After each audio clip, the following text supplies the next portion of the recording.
మూత్రనాళం అంటే యురిత్రా అంటే బ్లాడర్ నుంచి మూత్రం బయటికి తీసుకొచ్చే ఒక ట్యూబ్ అనమాట.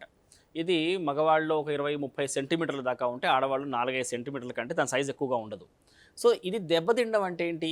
దీంట్లో ఏదో ఒక ప్రాబ్లం రావడం. దీన్ని మనం స్ట్రిక్చర్ అంటాం.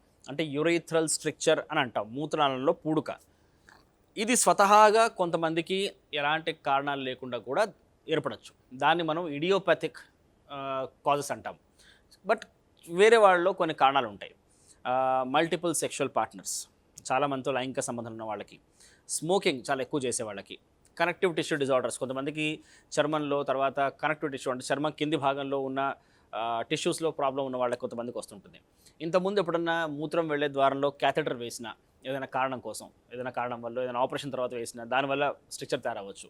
కొంతమందికి ఏదైనా ఆపరేషన్ జరుగుండొచ్చు మూత్రం వెళ్ళే ద్వారం నుంచి. కిడ్నీ స్టోన్ కావచ్చు, బ్లాడర్లో స్టోన్ కావచ్చు, బ్లాడర్లో ఏదైనా ట్యూమర్ కావచ్చు. ఇలాంటి ఆపరేషన్స్ తర్వాత కూడా మూత్రనాళంలో స్ట్రక్చర్ ఏర్పడచ్చు. ప్రాస్టేట్ సర్జరీ తర్వాత వాళ్ళకి స్ట్రక్చర్ ఏర్పడచ్చు. అది లేజర్ ప్రాస్టేట్ సర్జరీ కావచ్చు, నాన్ లేజర్ కావచ్చు. సో మూత్రనాళంలో పూడుక అనేది కూడా జీవనశైలిని బాగా దెబ్బతీసే సమస్య. ఎందుకంటే ఈ పేషెంట్స్ మన దగ్గరికి యూరిన్ సరిగ్గా రావట్లేదు, ఎంతో ముక్కితే కానీ కొద్దిగా యూరిన్ రావట్లేదు, పోసినాక లోపల యూరిన్ మొత్తం మిగిలిపోతుంది అన్న సమస్యతో వస్తారు. ఇది ఇనీషియల్గా మనకు కనపడే ఇబ్బంది. బట్ వీళ్ళు కనుక నెగ్లెక్ట్ చేసి సరైన టైంలో కనుక డాక్టర్ దగ్గర రాకపోతే దీనివల్ల కిడ్నీలు దెబ్బతిని చివరికి ప్రాణం మీదకి వచ్చే అవకాశం ఉంటుంది. ఇవన్నీ కాకుండా మూత్రనాళానికి ఏదైనా యాక్సిడెంట్ తర్వాత కూడా దెబ్బ తగిలి మళ్ళీ అది ఇంజూర్ అయ్యే అవకాశం ఉంటుంది. అది ముఖ్యంగా పెల్విక్ ఫ్లోర్, పెల్విక్ బోన్, మన నడుము కింద దగ్గర ఉండే బోన్ విరిగినప్పుడు ఆ యాక్సిడెంట్లో కూడా దీని ఇంజురీ అవ్వచ్చు. సో ఈ కారణం ఏదన్నా కావచ్చు. మూత్రనాళంలో కనుక ఒక ఇంజురీ ఏర్పడితే, స్ట్రక్చర్ ఏర్పడితే దానికి ట్రీట్మెంట్ కేవలం సర్జికల్ మాత్రమే.